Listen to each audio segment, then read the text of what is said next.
Congratulations on graduation. Earning that diploma, degree, or certificate is a huge feat and you should be very proud of yourself. I know that for a lot of you, this is an exciting period of time, but it could also be very scary and daunting as you finally get some independence. For the past 12 to 16 years of your life, you've been answering questions, responding to assignments, getting things done, and letting other people tell you what to do. And now you feel like you don't know what to do. And it's up to you now to choose the path in life that you're going with, while there are also so many to choose from. I just want to start by saying it's perfectly normal to feel uncertain and uneasy in this time of change. If you've already found something that you feel passionate about, that could be a skill or a job that you use in the future, kudos to you. But many people don't get that clarity now or ever. And over time, passions often change, and you could be right back to square one if things change.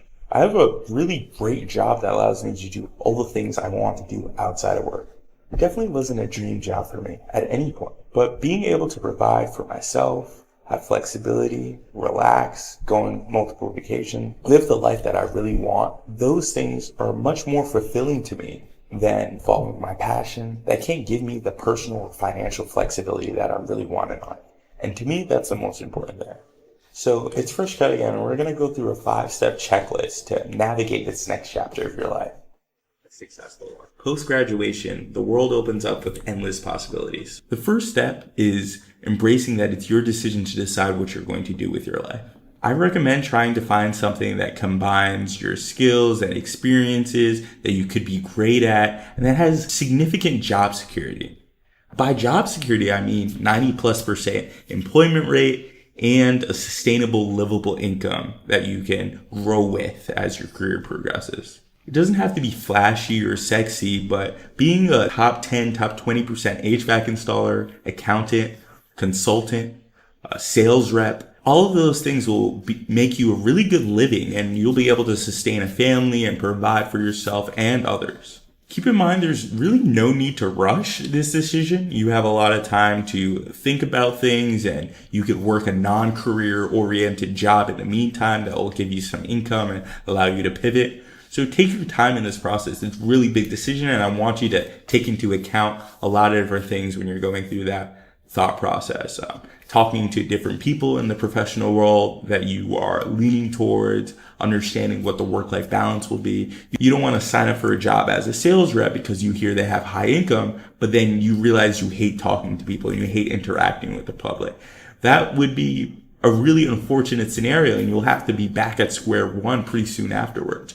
Making sure that you take into account all the different facets of a decision you're making is really key here. And you have to associate the different lifestyles and goals you have for yourself before you make your choice. Remember, the goal is to start somewhere and keep up the momentum. The key here is initiative. Don't wait for opportunities to find you. Go out and seek those opportunities and chances, uncommon career paths, even if they're not something flashy that your friends and family tell you to go into.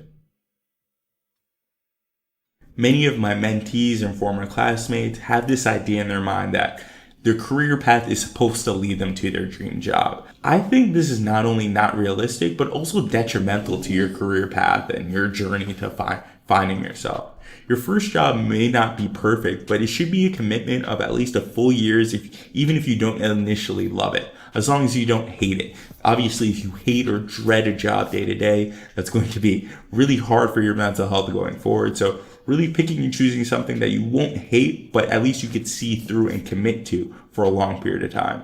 I've personally seen studies that most people don't love their jobs. They often love what it can provide for you or for their family, and it can be really helpful to put that in perspective while you're working day to day. Hey, I don't love this job 100%, but I love that it's able to pay me this much money and give me my flexible vacation schedule, or it has a career trajectory that I think will be really stable to raise a family on, or it gives me an opportunity to be free on the weekends and hang out with my friends, which is really important to you at that stage in your life.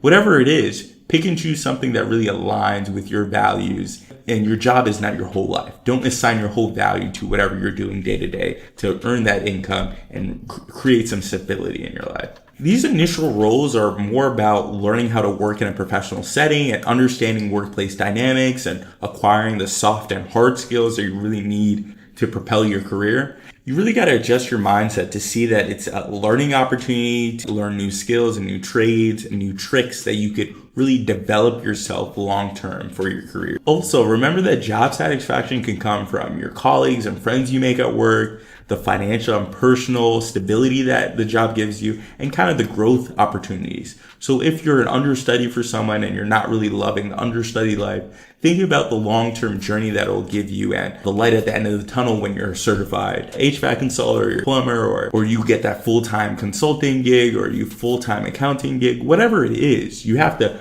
think about the long-term trajectory. Wow, this is a means to an end. I'm going through this hardship just to get this job in the end, which it will be really fulfilling in the things I'll be able to do for myself. So planning is essential in anything that you do, really. You really got to start by evaluating what you need to get the job or the career that you want for yourself. Do you need further training? Do you need further education? Do you need your bachelor's degree? Do you need a master's degree? And you really got to take into account, where do I see myself in 5 years? Where do I see myself in 10 years? If you see yourself married and having kids in 5 years, maybe you shouldn't look at a job that has a 20-year horizon before you start making decent money, and prioritize based on that. So asking the questions, where do you see yourself in 5 years or 10 years, and then laying out a pathway from there is really helpful and key. Obviously, life changes and anything can happen, but at least actively think about, as you're going through things, maybe every 6 months to a year, reevaluating where you see yourself and where you're moving. So next, financial planning is equally important. Making more than you spend is just step one. You really have to understand what you want for your life, your financial goals, whether you want to retire early or you want to buy a house. You got to prioritize these things and add them in and make it an element of your day-to-day life, managing your finances and understanding where you want to be and what your career trajectory will be with that financial situation in mind. It's key to remember that each job can serve as a stepping stone towards the roles that you want, and you are refining your skills as your career progresses. So it's not really just a one-stop shop where, all right, this is my job now and I'm going to be doing this for the rest of my life. You can take those skills and take them to a completely different career path as long as you manage and explain those skills well. You should like and subscribe here, because I actually have a video on career planning with the reference to the current job market being difficult and some of the tips that I have there. And then financial planning in my reaction to Dave Ramsey's 7 steps. So both are great videos to reference if you need help in those specific departments. The fourth section I have here is really about life balance. This period of time is significant for setting the foundation for your career, but it's also a lot of time to enjoy, especially while you're a young person. It's about finding the right balance for you. Maybe you decide to work a couple extra hours to save for travel, or perhaps take a night class to really advance and refine your skills, get your education growing. But I also want you to think about the work-life balance that you want for yourself and how much time you dedicate to your personal life versus work. And you also have to take into account, it's okay to say no to overtime, and it's also okay to prioritize work. And it's all about balancing the two and refining your approach based on what you want out of your life. If you want to be a busybody and working 60 or 70 hours a week because it's helping your career trajectory and you want to reach a certain level of attainment, that's perfectly fine and reasonable. It's all about balance and what you want that balance to be for yourself. Understanding that life is long and careers are lengthy is key here. You're not going to work one job for the rest of your life. At least most people don't. You should be able to think of yourself as someone who is in a current job for the now, but you want to build the skills to eventually leave, whether that be through promotion or finding a new opportunity elsewhere. It shouldn't be about sticking to one specific set of circumstances for the rest of your life. You can take risks and try new career paths and have no overwhelming sense of fear, because everyone does it. It's okay to switch careers or go back to school or try a new venture, create a startup. Each experience really teaches you more about yourself and what you want in life. So I really encourage lifelong learning, whether it be formal education or experiential things or self-study, whatever it is. You got to stay open and curious to potential opportunities and different paths. You may start off thinking that I'm working this job and my career trajectory is here and I'll stay at this company and get promoted to partner or managing director. or whatever it is of CEO, but things change. You may experience a layoff. You may fall out of favor with some managers. You may dislike some of the leadership at your current job, and you may have to pivot and change.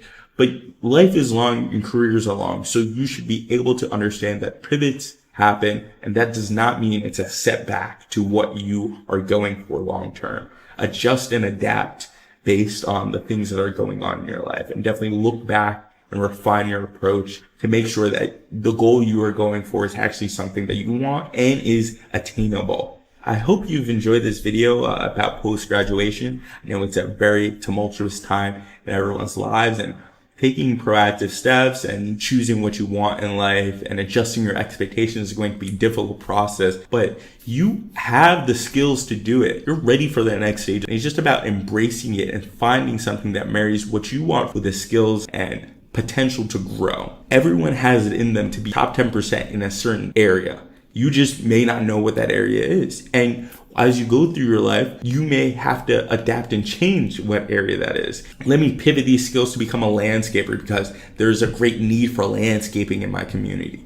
Whatever it is, you can pivot and change careers on a dime based on the skills and the adaptations you have. Yeah, so I've covered a decent bit about the post-graduation landscape. If you enjoy this content and you want to see more of it, as I said before, like and subscribe. I always want you to be proactively choosing the next steps in your career, and a lot of content I share is actively about those next steps you want to take or thinking about your future, whether it be financially, career-wise, or just generally life, having these conversations about what the next stage in your life is. Thank you.